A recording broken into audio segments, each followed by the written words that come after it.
রাত পোহালেই শুরু 2024 উচ্চ মাধ্যমিক ইংরেজি পরীক্ষা। আজ পরীক্ষার ঠিক পূর্বরাত্রি। আজকে রাতে কোন বড় প্রশ্নগুলিকে তোমাকে একবার হলেও দেখে যেতে হবে সেগুলি নিয়ে আলোচনা করব আজকের এই ভিডিওতে। মূলত আমরা আজকের ভিডিওতে আর কি কবিতা এবং নাটক অংশের লাস্ট মিনিট সাজেশন দেব। তোমার এখানে প্রশ্ন আসতেই পারে যে গল্প অংশের সাজেশন কেন দেওয়া হবে না। দেখো বন্ধুরা, তোমাদের জন্য যে শিক্ষক এই সাজেশনটি নির্মাণ করেছেন তিনি তার অভিজ্ঞতা থেকে বলেছেন যে গল্প অংশ থেকে সাজেশন করলে কমন পাওয়া যায় না। এজন্য যে প্রশ্নগুলি দেখে গেলে তুমি লাভবান হবে না বা তোমরা নিরাশ হবে সেই রকম কোনো প্রশ্নকে আমরা ভিডিওতে দেখাতে একেবারেই নারাজ। চাইলে তিনি তোমাদের জন্য 5টি প্রশ্নকে এখানে নির্বাচন করে দিতেই পারতেন, কিন্তু সেগুলি প্র্যাকটিস করে গেলে তুমি কতটা লাভবান হবে সে নিয়ে কিন্তু একটা প্রশ্নচিহ্ন থেকেই যায়। সেজন্য তিনি নাটক এবং কবিতা অংশের লাস্ট মিনিট সাজেশন কিন্তু দিয়েছেন। সেই সাজেশনগুলো আমরা ভিডিওতে দেখাবো। অবশ্যই ভিডিওটি প্রথম থেকে শেষ পর্যন্ত দেখো।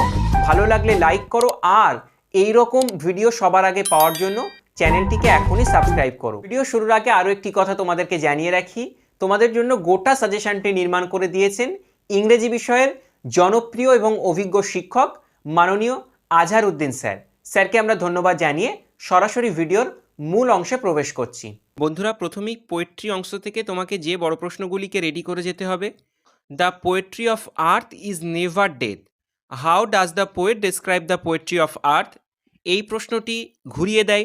সেটি হলো a voice will run from heads to heads, whose voice is refer to here, how does the poet describe the activities of the leaders?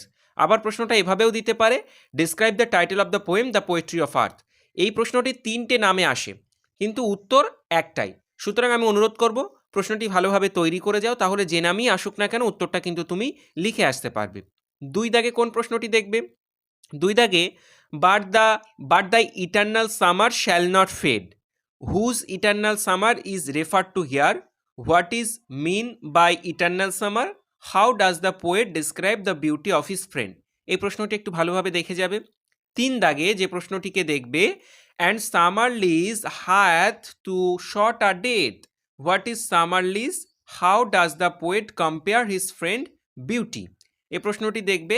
আর 4 দাগে যে প্রশ্নটি দেখাবো সেটি এবং 3 দাগের প্রশ্নটির উত্তর 70% একই, বাকিটা একটু আর কি ঘোরানো আছে। কি so long as men so long আর কি লাইভস দিস, এই প্রশ্নটা আর কি বড় একটা লাইন, সেটা একটু কোট করে দেওয়া আছে। What is meant by this, how does the poet give the life to his friend? এই প্রশ্নটি মানে 4 দাগের প্রশ্নটি আর 3 দাগের প্রশ্নটি এটি কিন্তু প্রায় একই, উত্তরের ক্ষেত্রে একটু আলাদা রয়েছে। এই প্রশ্ন দুটি একটু ভালোভাবে তোমরা রেডি করে যেও। এরপর দেখে নাও নাটক অংশের সাজেশন। দ্য প্রপোজাল নামক 16.5 পৃষ্ঠাব্যাপী যে নাটকটি রয়েছে সেখান থেকে তোমাকে মাত্র কয়েকটি বড় প্রশ্ন কিন্তু রেডি করে যেতেই হবে। প্রথমত, describe the character of Chubukov, এই আর কি চরিত্রটা দেখে যাবে। দ্বিতীয়ত দেখবে describe the character of Lomov.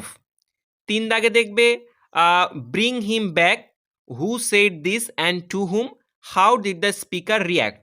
মানে নাটক থেকে একটা লাইন তুলে দিয়েছে, সেই লাইনটা দিয়ে প্রশ্ন করেছে who said this and to whom, মানে কে কাকে কথাটি বলেছিল, how did the speaker react, মানে স্পিকারের রিয়্যাক্ট কী ছিল সেটা কিন্তু জানতে চাওয়া হয়েছে। তারপর যেটা এক্সট্রা ওইগুলো হয়ে গেলে এটা একটু ভালোভাবে দেখে যেও। It was impossible not to marry, who is the speaker, why did the speaker think so? এই প্রশ্ন 4টি মোটামুটি তুমি যদি দ্য প্রপোজাল নাটক থেকে দেখে যাও তাহলেই কিন্তু কমন পেয়ে যাবে। তো এই ছিল আজকের মূল ভিডিও। কেমন লাগলো ভিডিওটি তা অবশ্যই আমাকে কমেন্টে লিখে জানিও। আগামীকাল তোমাদের সবার পরীক্ষা খুব ভালো হবে, আর যে প্রশ্নগুলি ভিডিওতে বলে দিলাম সে প্রশ্নগুলিকে অবশ্যই প্র্যাকটিস করে যেও। অনেক অনেক শুভকামনা রইল। মন দিয়ে পড়াশুনো করো। Thank you so much.